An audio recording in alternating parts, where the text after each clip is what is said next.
Good day, ladies and gentlemen. Welcome to another video na sasagot sa inyong mga katanungan. No? Alam nyo ba, ako nga ito nagkaroon ng katanungan bigla eh. Kasi nakakatuwa dahil ang Go Time, alam niyo yung Go Time? Meron na pala siyang more time. Alam niyo ba yung more time?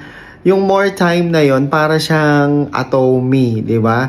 Yung Atomy na credit facility, nagpapautang, parang credit card siya. Pero ito napakalaki ng mga interest charges nila. So, nag-try ako mag-apply ng more time. Akala ko nung una, ano ba itong more time?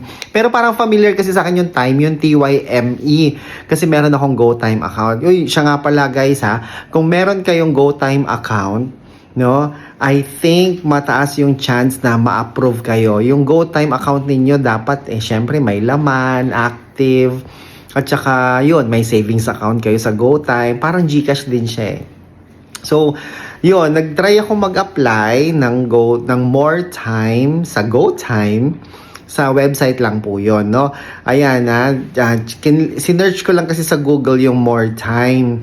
Kasi nagko-convert din po tayo ng more time, o di ba? Into cash, no? Good as cash, no? Kung meron kayong more time na limit, pwede rin po natin i-convert yan into cash. Diretso po sa inyong G-Gives. Ay, sa inyo pong GCash wallet or Maya wallet. No? Kaya check nyo po, baka meron kayong more time, kailangan niyo ng pera, pwede na natin yan i-trade at i-convert into cash. So, nag-apply ako ng more time. Nasa waiting list na po ako ng more time. At doon sa website lang po ako nag-apply. Sinearch ko lang po sa Google Chrome or Safari ang more time.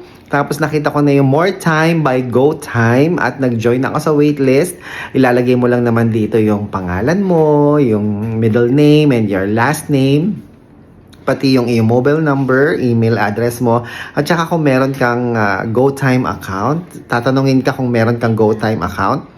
Ang ilalagay mo lang naman na sagot doon, yes or no. Ano po, yes or no. You don't need to put or to input your account number. Hindi niya hinihingi ang account number mo. The question is, meron ka bang GoTime account? No? So ako nilagay ko yes. At hopefully, no, ma-approve tayo sa GoTime account, no? At yon, update ko kayo kung ma-approve tayo sa GoTime account. Sa more time account. Meanwhile, no, kung kayo po ay may more time account at naghahanap kayo ng nangangailangan kayo ng pera, baka malay ninyo.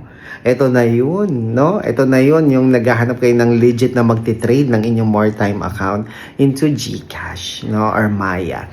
I-click mo lang yung link found in the comment section sa baba para makachat nyo po ako mga kaibigan. Mag-iingat po kayo sa scammers, ha?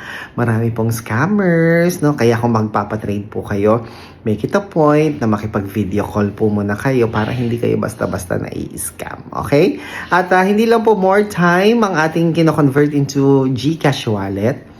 Pati po ang inyong Atomy, yan, yung mga may credit limit dyan sa Atomy, pwede rin po natin i-convert yan into GCash. Gusto mo ba yun? Kaya kung check mo na, baka may Atomy ka dyan na credit limit at kailangan mo ng pera, i-trade na natin yan into GCash. At hindi lang po yung pati kwarta. Home credit kwarta. Ayan.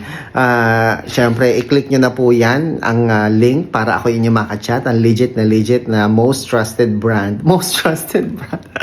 Walang iba po kundi si DJ Chico Arellano. Ayan. Hihintayin ko po ang perfect na comment ninyo. Ilalagay ko na rin po dyan sa baba sa pin section or sa comment section. Ipipin ko na po dyan ang aking link para kung gusto ninyo akong makausap, makonvert na yan, no? Mag-video call tayo. Please feel free. Okay po ba yon? Sige po. Hindi ko na kayo abalahin dahil ako inaantok na. Sarap matulog, diba? Ako po si Chico. Enjoy the rest of the day and God bless po.